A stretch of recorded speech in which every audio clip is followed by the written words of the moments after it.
সুপ্রিয় ভিউয়ার্স, আসসালামু আলাইকুম ওয়া রাহমাতুল্লাহ। আজকের ভিডিওতে আমাদের আলোচনার বিষয় আমুসলিমকে সালাম দেওয়া যাবে কি? আমুসলিম কি সালাম দেওয়া যাবে, নাকি তাদের ধর্মের অনুসারে আদাব বা অন্য কিছু দিয়ে কথা বলতে হবে? এক কথায় মুসলিম ছাড়া অন্য কোনো ধর্মের মানুষের সাথে দেখা বা ফোনে কথা বললে কি করব, বিশেষ করে ওই ব্যক্তি যদি সম্মানিত হন তাহলে আমরা কি করব, সেই সম্পর্কে আজকের এই ভিডিও। উত্তরে যেটি বলা হয়েছে, প্রিয় প্রশ্নকারী দিনী ভাই, সালাম একটি দোয়া, ইসলামের শেওয়ার ও প্রতীক পর্যায়ের একটি আমল। এর ভুল ব্যবহারের সুযোগ নেই, কেননা আল্লাহ তাআলা বলেন, যার অর্থ আর কেউ আল্লাহর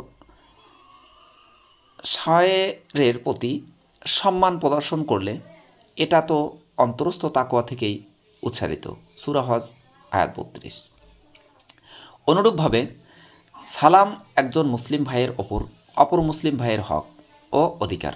সুতরাং সালাম শুধু এক মুসলিম ভাই আর এক মুসলিম ভাইকেই দিতে পারবে, কেননা আমুসলিমকে বা অমুসলিমকে সালাম দেওয়া যাবে না। এ মর্মে রাসূলুল্লাহ সাল্লাল্লাহু আলাইহি ওয়াসাল্লাম স্পষ্ট ভাষায় বলেছেন, যার অর্থ তোমরা ইয়াহুদি ও খ্রিস্টানদের আগে বাড়িয়ে সালাম করো না। মুসলিম 2167।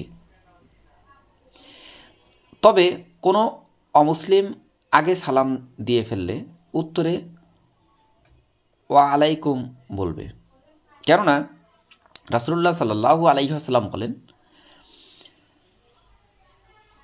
আহলে কিতাবগণ তোমাদের সালাম দিলে তার উত্তরে তোমরা শুধু ওয়া আলাইকুম বলবে, অর্থাৎ তোমাদের প্রতিও।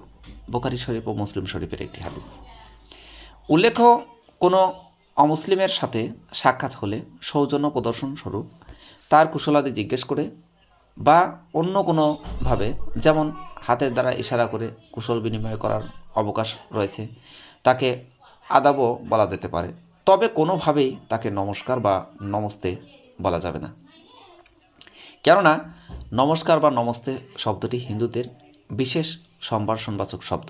সুতরাং এ শব্দ বলে কোনো হিন্দুকে সম্ভাষণ করা যাবে না। অপরকে আপকে মাসাইল আর উনকা হল 1/54 উত্তর দিয়েছেন শায়েখ ওমায়ের কোবাদ্দি, সিনিয়র মুহাদ্দিস, মাদ্রাসা দারুর রাশাদ, মিরপুর খতিব, বাইতুল ফালাহ জামে মসজিদ, মিরপুর। সুপ্রিয় দর্শক বন্ধু, এই ছিল এখনকার মতো। নেক্সট আপডেট দেখার নিমন্ত্রণ জানিয়ে বিদায় নিচ্ছি। সাবস্ক্রাইব করে পাশে থাকুন। সবাই ভালো থাকুন, সুস্থ থাকুন। আল্লাহ হাফেজ।